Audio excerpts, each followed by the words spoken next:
The succession politics have seen Jubilee Party almost split in the middle between those supporting Deputy President William Ruto and those opposed to his presidential bid.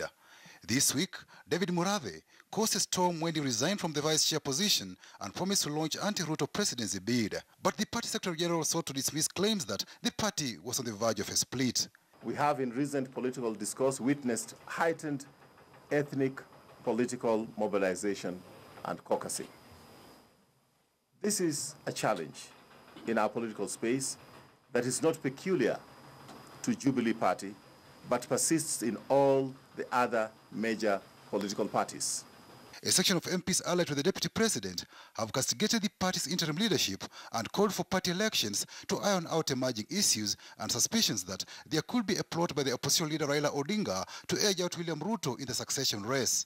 Of course, the party is awake to the fact that making the transformation and the transition from ethnic-centered politics to a more enlightened political engagement is a big challenge, since it requires a major paradigm shift. It is challenging to make the transition, especially for politicians.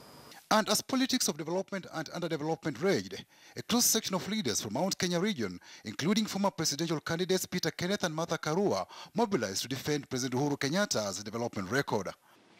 We demand respect to the president and the presidency.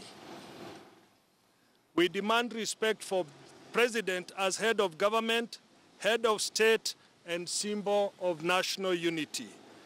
Individuals with divergent views must criticize or correct the president with decorum and respect. Babs directed at the president and his response. I am not a member of his party, but he is my president and I support him. And I have seen people saying, making it look like the Washensi remark was aimed at voters. Clearly, it is not true. It was aimed at the people irritating him. Those people who are moving around every weekend, launching projects, are they launching projects or are they launching promises? The chairman of the Central Kenya Economic Bloc and Governor for Nyandarua, Francis Kimemia, asked leaders to respect the institution of the presidency. That leaders who are making malicious statements on the state of inequitable development to understand that you cannot deliver a 5-year program or a 5-year project in a span of 1 year in office or thereabout. And it is unfortunate that a section of leaders are misleading and inciting the population. Just like us, the president has been in office for just about 1 year. We are now beginning to implement the second-year development agenda. So you cannot achieve the 5-year program within just 1 year or 2 years. Some leaders are opposed to politics of repaying debts. This country is not about Kalenjins and Kikuyus. Just because they have produced presidents, the last 50 years, doesn't mean that they have an entitlement.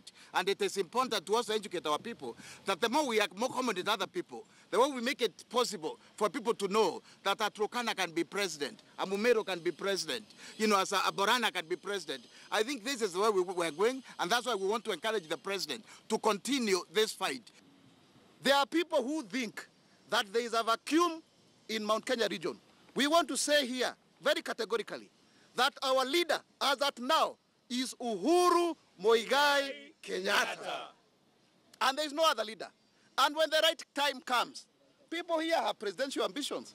Our region will decide and will negotiate with whoever who is going to give us the best deal. First and foremost, before they criticize anybody else, they explain what they have done with their CDF. Very soon, they are going to regret. You heard the other day, some of them even were apologizing because the statement that they gave when they were drunk. And that is why we are fighting alcohol seriously in Mount Kenya region. Patrick Amimo, KTN News.